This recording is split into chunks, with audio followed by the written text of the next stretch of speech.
Okay, so Mem Zayin Amid Beis at the Mishnah. The Mishnah says, Ezer B'chol Lenachla V'Lachayin. This is the easy one. In the past, we've been learning all the difficult ones. What's a B'char for this, but not a B'char for that? What's a B'char for that, not a B'char for this? That was the complication. Now we're saying, what's considered a B'char for everything? So, I'm a Pelish Shpir Mali Mayim.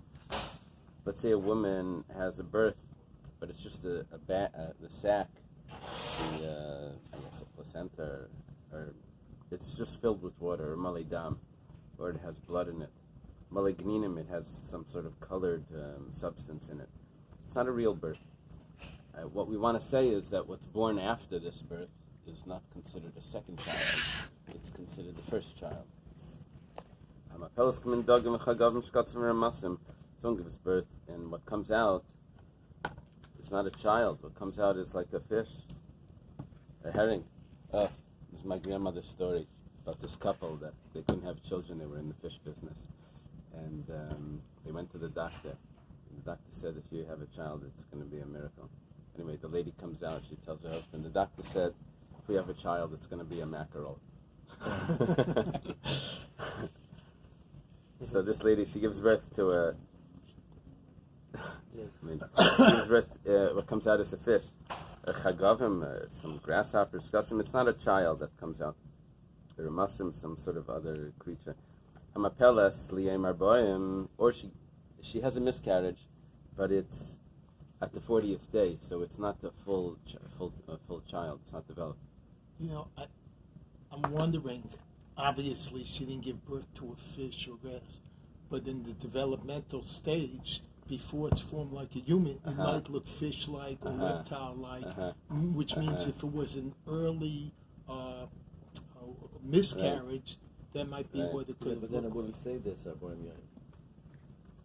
Because by our Boim Yom, it's different. Then you've got a heartbeat. Then No, he's asking, if the pshat in Dagim Mechagavim Shkatzim is all that it's less than Arbaim Yom, then why does it have to have another case of Arbaim Yom? That's what Josh's question is. So therefore, it must be that it was it was further on in the pregnancy, but whatever it is, it didn't develop. But it's the same idea. It's supposed to be webbed before, and then it dies. What's it called? Apoptosis.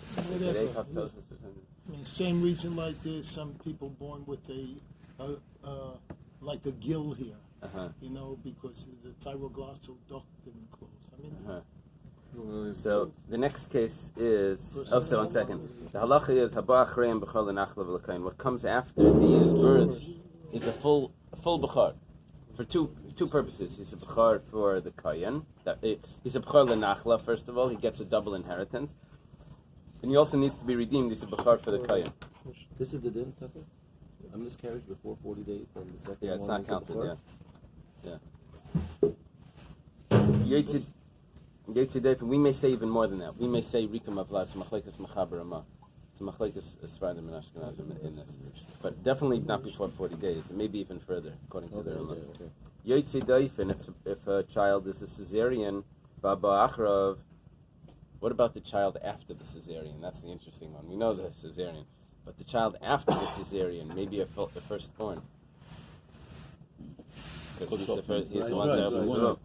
So Shnei Yemein B'char Leila Nachlav Leila Kayin. Both of them are not a B'char. Amazing. The first one's not a B'char Lenachla. That's a big chiddush. Why it's not a B'char Lenachla? He's the father's first child. No, Nachla has to do with the father. Oh yeah. What's the difference? Is cesarean, and the second. But that's so here. There's a chiddush here, and he's also not a B'char for the Kayin that I understand. He wasn't a Peterechem. The second one, yeah. In this case, the next child born is not a B'char. It just isn't a B'char privilege. Right. So the second child now is not a B'char Lenachla, we understand, because he's the second child. The Chiddush here and the second child is that he's not a B'char for the Kayin. Why not? He's a Peterechem. So on each side there's a Chiddush here. Reb Shimon says, Harishon Lenachla. The first one is a B'char Lenachla. That's what we were thinking. He should be a B'char Lenachla. He's the father's first child.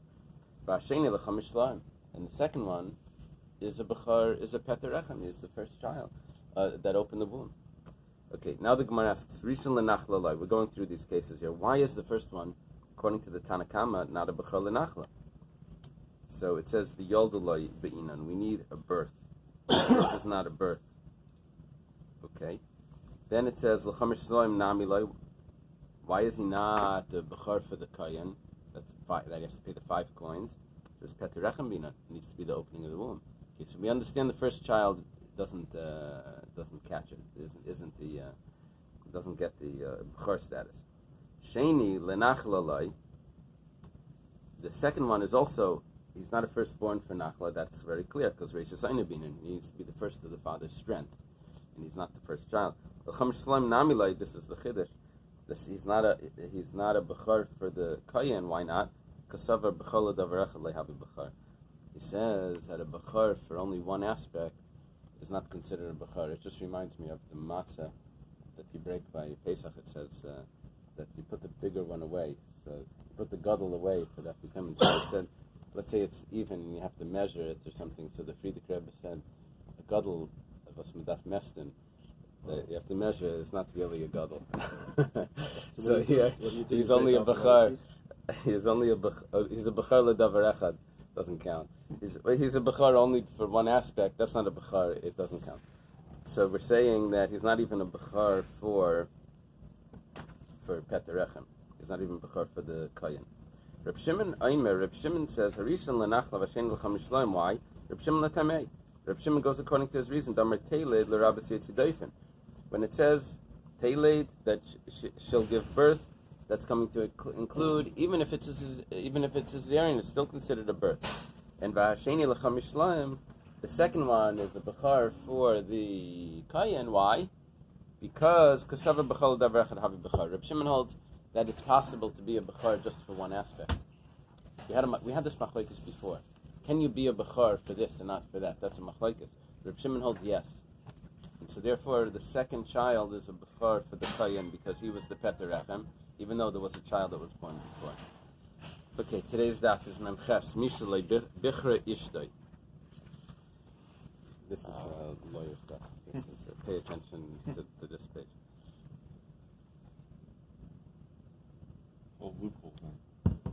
Someone whose wife didn't have a child yet. And now she gave birth, twins, to 2 males. So we don't know which one is the firstborn, but it doesn't matter. One of them definitely is, and the father has to give 5 coins to the kayan. In other words, the obligation was on the father. If one of them died within 30 days, so ha'av pater. So I'm confused. She had twin boys? Twin boys. But obviously one was born ahead. Obviously one is born ahead, so you have to get... There's no suffix. One of them for sure. One of them for sure. So the obligation on the father is very clear. What he has to give to the kohen. If the father's not around, passed away, and they come to the children, that's going to be very interesting because each one can say, prove it that I'm the bechar. I don't know that I'm the bechar. The medical records are only as good as the doctor or midwife that's there. We don't know who was the one that was first born. The babies are around in this crib. No, they swapped the babies. But the mother, they didn't tell the mother. The mother probably knows. The mother knew right away which one came out. But then when they're sleeping, which one nursed first? One of them was. they can't keep track, you know. The one on the right, the one on the left. Okay. If one of them dies within 30 days, so the father is pater, because it could be that the bechor was the one that passed away. Okay. Mesa Rabbi, maybe the problem is, they're twins. I mean, maybe they're identical twins. So even if we said, oh, this one's the bechor, right afterwards, nobody really could tell the difference. Right. That could be a real-life situation. Right. Mesa Av v'habanim kayamim.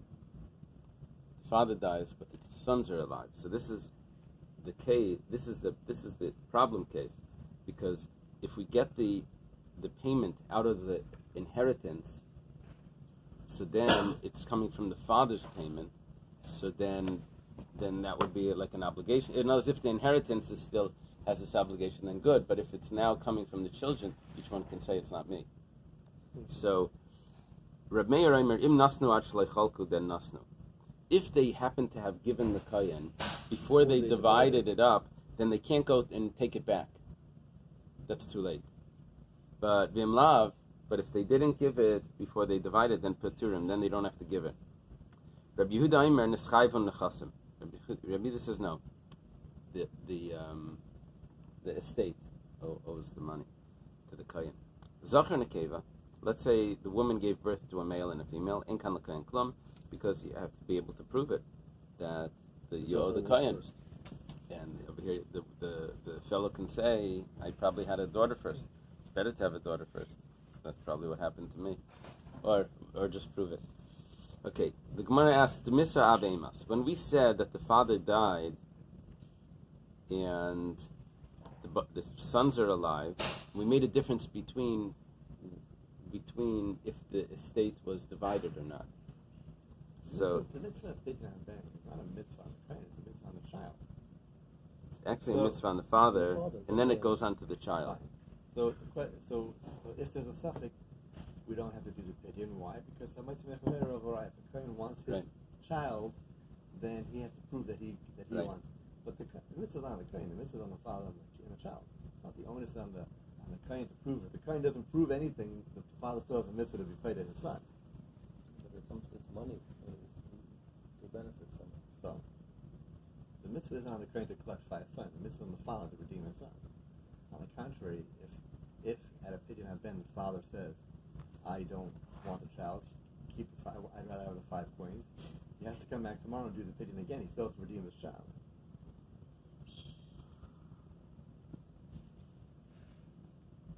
It's the type of mitzvah that's a monetary obligation. Fine. It goes on your reputation.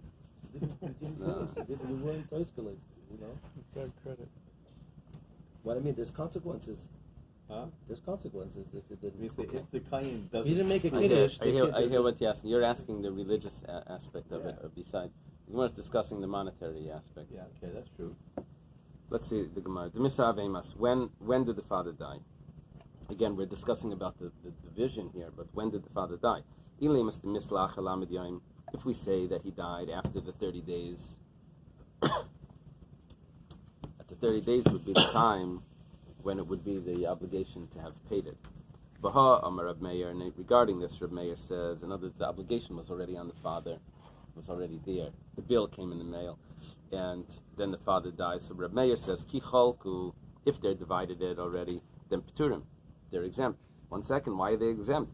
But the shtabdin l'nichse, the estate owes the money. The bill came in the mail before the father died. The kohen showed up, and he said, yeah, wait a minute. Meanwhile, he dies. Ela demis b'toich lamed. It must be that he died before it was billed, before he had that obligation. Maishna ki chalku. So then what's the difference if they divided it? Why? What happens when they divide it? Ki also legabi hai. When he comes to one of the brothers, and it's already divided, the brother pushes him away. He says, it's not me. Go to my brother. Dasa legabi hai, goes to the other brother. He says, it's not me. Go to my brother. This gets really difficult, especially when they're identical. So even if they didn't divide it, and there is an estate, but still,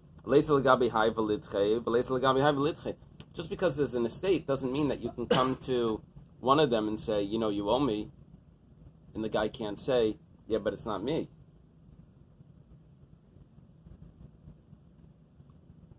Granted, the father owed the money. He died within the 30 days, right? He died within, so the father never really owed the money. So now he's coming to the children. Granted, they didn't divide it, but they can still chase them away. But look at how Rabbi Yirmiyah learns this. You'll go back, you'll see. Amar Rabbi Yirmiyah says, this tells us, let's say Shnei Yosef ben Shimon Shayi B'Yarachas. Let's say you have 2 people with the same name. I saw in the video, one of the Rabbi Herschel Schechter went by the Rebbe, and the Rebbe says, you have a kailo, right? He says, no, it's the other Herschel Schechter. Shnei Yosef ben Shimon's B'Yarachas. That's what he tells him. That's his comment was this line. Because one of them was in the war. One of them was like a oh no, it was his father, I think, that was the chaplain that went to after the camps, was the rabbi in the. Okay, so Shnei Yosef ben Shimon Shoyi Biarachas. There are two Yosef ben Shimons in one city. This is very interesting. V'lak chusad b'shutfus. They happen to purchase a field in partnership. Okay, now there's a guy in the city that's owed money by Yosef ben Shimon. Now, which Yosef ben Shimon, it doesn't say. So he goes to the Yosef ben Shimon. Each one says, "Go away. It's not me. It's the other one." And so what does he do? He goes to the property. So Balchayv Goiva Isa Mehem, the Balchayv, he goes to the property. The Amalei, and he tells these two guys, says, Ibedi dach masikna mantidi dach kashakilna. If it's your money that's owed to me, so I'm taking your property. And if it's your friend's money that's owed to me, then I'm taking your friend's property. So what we're seeing here is that he can tell them, you go figure it out, because this property definitely belongs to, some part of this property definitely belongs to me. This has to do with how you look at partnerships also. Is it really every part of it that's owed? Do they own both together? Whatever the case is, he's telling him... But the amount could have been small, so there's a little piece. A little piece of property, whatever it is, he's saying that you go fight it out between yourselves. So what's going to happen here is if it wasn't divided, the Reb Meir, this is Reb Meir's opinion, if it wasn't divided yet, then the Kayan goes to the property and he says, I don't know if it was you, I'm just taking the property. I'm not discussing it with you people. I'm going directly to the property. What's he doing? Putting a lien on the property? He's taking some of the... He's going to collect. Yeah, he's collecting from the property the 5 silver coins. Or a sheep or something, a piece of the action. Passing. In modern day law, I mean, when you have joint tenants in its entirety, a husband and wife, both their names on some, and this case comes up, the husband says, no, it's my wife's, the wife says, no, it's my husband, and they can't. Sometimes the entirety is different because it's owned by the marriage. It's what? Owned by the marriage, it's not even owned by the piece. But here it's owned by the marriage, so... But here they're saying it's the other guy because of the name. No, I understand, but I'm just trying to find a modern day equivalent where you can't collect. It's fascinating. The law says now it would be all corporation. It's all the corporation. Yeah, the law provides exactly this. It's before it's called the residue of the estate. So before it gets divided, it has to be all the claims against the estate have to be paid out from the actual amount before anybody gets anything. And if they get things, then there's an order as to who has to repay to the estate. Amar Rava rejects what Rabbi Yirmiyah just said. He says, Michti, what are you going to the estate for? What is the estate? He says, Nichse de barinish in an arvin bay. The property is like a guarantor. Is it possible that you can't claim from the guy that owes you, but you can only claim it from the guarantor? It was taught in the Mishnah. If someone lends money to his friend and he makes a guarantor to pay back, you can't go directly to the Ariv to take it. We've established you can't go first to the Ariv. You have to go first to the borrower. So here, what are you doing? To the borrower, to the guys that owe the money, you can't collect. Because each one is going to say, go to the other one. The guarantor you can collect. The guarantor you can't have more strength over the guarantor than you have over the actual people that owe the money. Elam Rava, so Rava learns this differently. Rava says,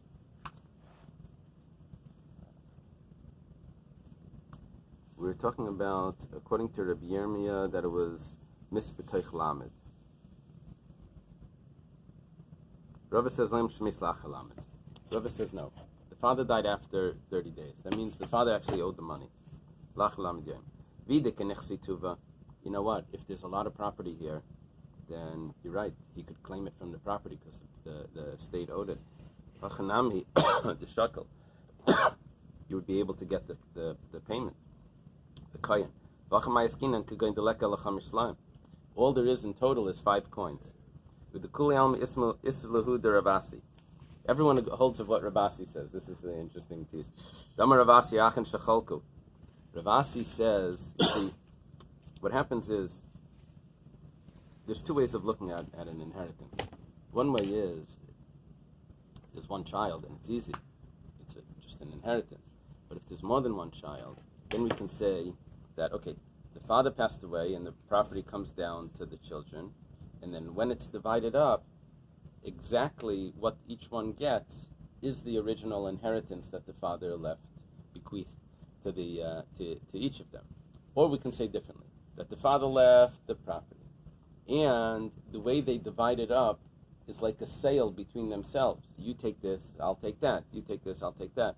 And that's considered a sale. Now what's the difference? There's certain things that when a creditor comes, he can take from the inheritors, but he can't take from a buyer.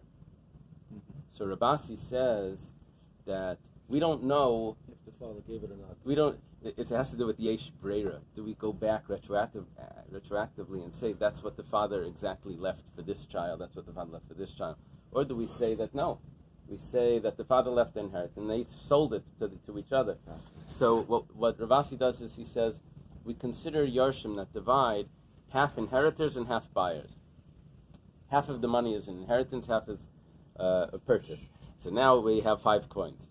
5 coins, half of 2.5 is inheritance. That means the kohen is going to be able to collect from that, and 2.5 is the purchase. So achen shachalku mechzi yarshin mechzi lekuches. Half is inheritance and half is purchase. With the kuli alma, and now we have to go in. What's going on over here?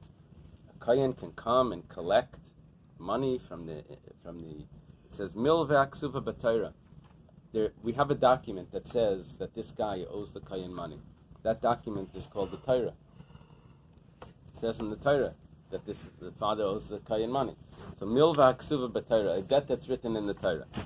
Lav ksuva b'shtar damya is not considered like a legal document that you can use to take against the property.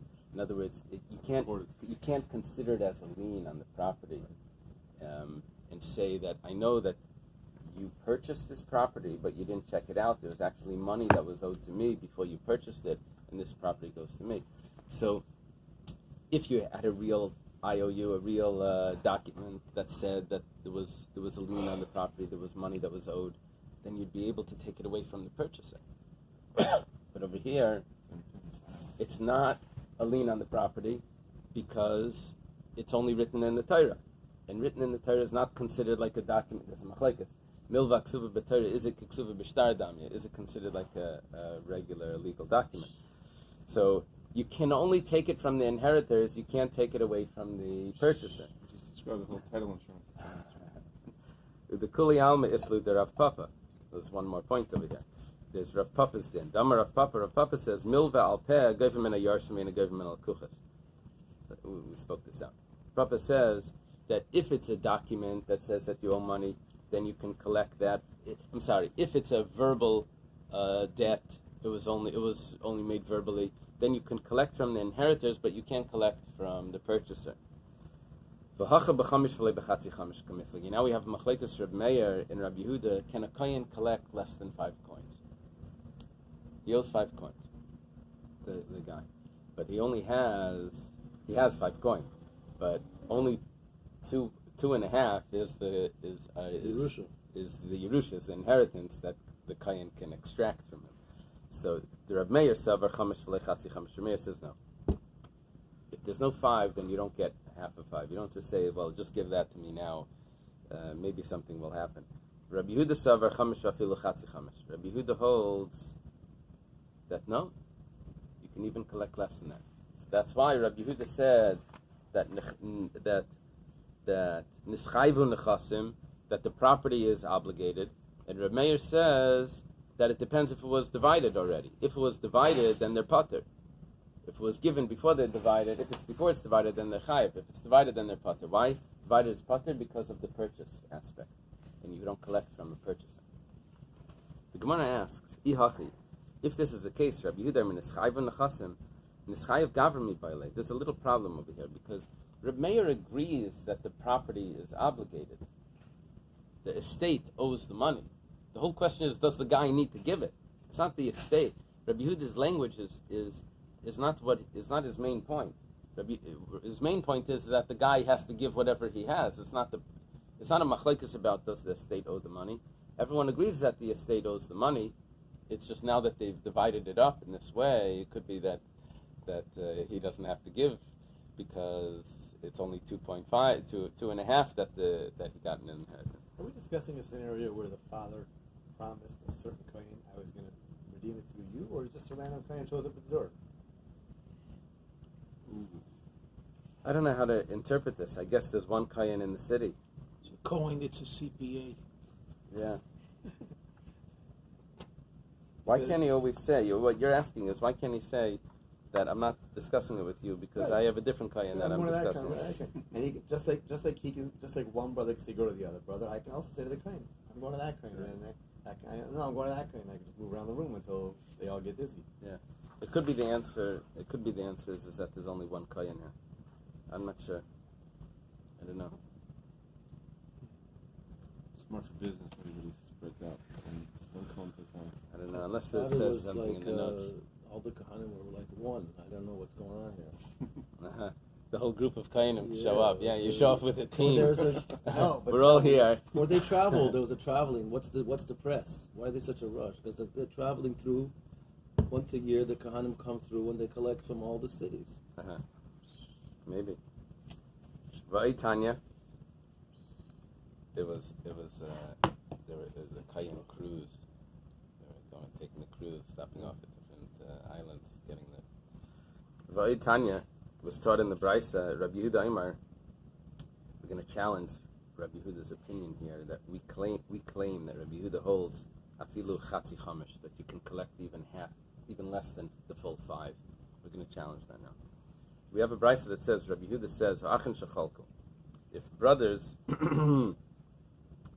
divided a property, im yesh asar zuz lezeh v'asar zuz lezeh. Okay, it's very simple. What's happening is a zuz is like a quarter, and a sela is like $1. So there's 4 quarters in per sela. So this guy has 2.5, and this guy has 2.5. They each have 10 zuz, which means they each have 2.5 slug. So chayavin, they divided it up. It's talking about our case where there's 2 brothers and we don't know who's the firstborn, and the father really owes the money. And the father died, and now the children split it up, and there's 5 coins here. There's a total of 5 coins, 10 zuz for this one and 10 zuz for that one, which would be 5 slime. It's only 20 coins. 20 coins, 20 quarters. Right, but the mitzvah is also to use 5 coins. I don't know. You can use Shavah Kesef, I think, also. I think you can use something of value. I mean, you probably can use... Maybe you have to use 5. Is that Kabbalistically, or is that the original? Right, And if you don't have 5, you can give one large. You can't give the one. value of that. 5. I'm not sure. They probably just made an exchange right before. That could be, but I don't know if that's biblical. Yeah, this now go ahead and give me my 5 coins. I don't know. I'm not sure if that's really biblical. I know that's what we do. I don't know if that's the biblical law. For 5. Right. Always redeem for 5. Right. I'm just saying he carried. Here he the had coin. 5. They had. He carried the No, coin. here he had 20. 20 quarters. Yeah, I don't think that's biblical. I think it's. I'll tell you why. It's not 5. I'll tell you why. We're talking over here about taking property. Yeah, it's I not don't think about- I don't yeah. think it's biblical that you need to use specifically 5 coins and like that. I think you need to have the value of those 5 coins, so we use the 5 coins to make sure. I think so. I don't know. So chayavin, these children are obligated. The imlav beturim, but if they don't have 10 coins each, then they're pater. What does it mean? They have 10 coins. If it means that it's a mixture of their division, and we're holding like Rabbi that says that every time they inherit, what do they have? They have half as an inheritance and half as a purchase, because that's the way inheritors divide their things up. V'chamesh v'afilu chatzi chamesh. And Rabbi Yehuda holds that it's even less than 5. When you collect the 5, when the kohen collects the 5 coins, it doesn't need to be a full 5. It could be even less than that. Ihachi, if that's the case, then my area asara. Then why do we say that each one has 10? Afilu batzim yasar nami. We didn't say that you need specifically a half. 5 means anything up to 5, which could mean 1, 2, 3, 4, anything in there. Ela pshita asar zes dirushal azeh v'asar zes dirushal azeh. When we said that there's 10 coins, you want a pen? When we say that we have 10 coins, it doesn't mean that there's 10, mine's better. When we say that you have 10 coins, we didn't mean that you have with 10 zuz. We didn't mean that you have 5 of them are inheritance and 5 of them are a purchase. No. We meant that you have 10 that are inheritance. There's another 10 that we're not discussing here. Those 10 is the purchase. Alma chamesh v'lei chatzi chamesh svirlei. Why does this case say specifically 10? Because we're trying to get to the total of a full 5, of a real 5. Because 10 plus 10 is 20, which is the 20 quarters, which is the 5 slime. Everyone agrees. We just got rid of that opinion that says that the kohen can collect less than 5. And say, okay, I got whatever you have. The machlekes is really regarding how we view inheritance. Do we view inheritance as a half a